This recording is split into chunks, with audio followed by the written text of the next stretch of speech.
Hello, and welcome to This Week in Entrepreneurship and Innovation.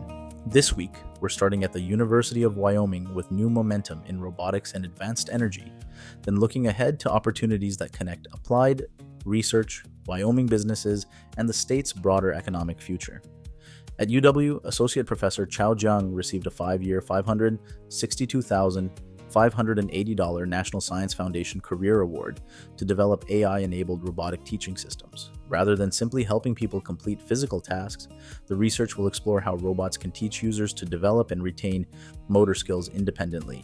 Potential applications include rehabilitation, workforce training, elder care, sports, and remote operations. The project also will support UW students and bring robotics demonstrations and learning activities to schools and community colleges across Wyoming. UW's manufacturing works also joined a major regional effort to expand advanced nuclear energy capacity. The Intermountain West Nuclear Energy Corridor Tech Hub received implementation funding from the U.S. Economic Development Administration to accelerate next-generation reactor deployment and strengthen the nuclear supply chain across Wyoming and Idaho. Manufacturing Works will assess Wyoming manufacturers, identify technical and workforce gaps, and help companies understand the quality systems and certifications needed to compete in this emerging industry. Looking ahead, a UW-led land management initiative has an applied research event coming up quickly. On Wednesday, August 12th, the Institute for Managing Annual Grasses, Invading Natural Ecosystems, or IMAGINE, will host a free workshop at UW's Sheridan Research and Extension Center. The program will combine classroom and field activities focused on invasive grass monitoring and management. Participants should RSVP by Wednesday, August 5th. The workshop follows the release of a new UW film documenting a decade of collaboration among researchers, agencies, and private landowners in Northeast Wyoming. Those partners have surveyed and treated more than 400,000 acres and invested nearly $30 million in management.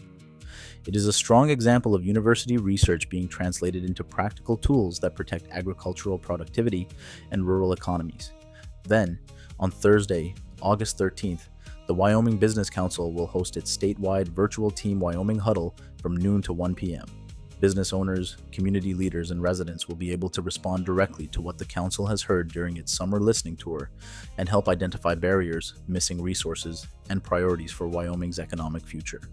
For companies pursuing federal contracts, the Wyoming SBDC Network and Wyoming Apex Accelerator also are encouraging eligible businesses to examine SBA certifications such as HubZone, Women-Owned, Veteran-Owned, and 8A.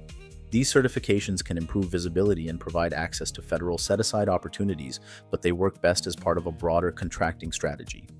The theme this week is capacity, building the research, workforce, supplier networks, and statewide partnerships needed to turn innovation into lasting economic opportunity. Thanks for watching This Week in Entrepreneurship and Innovation. I'll see you next week.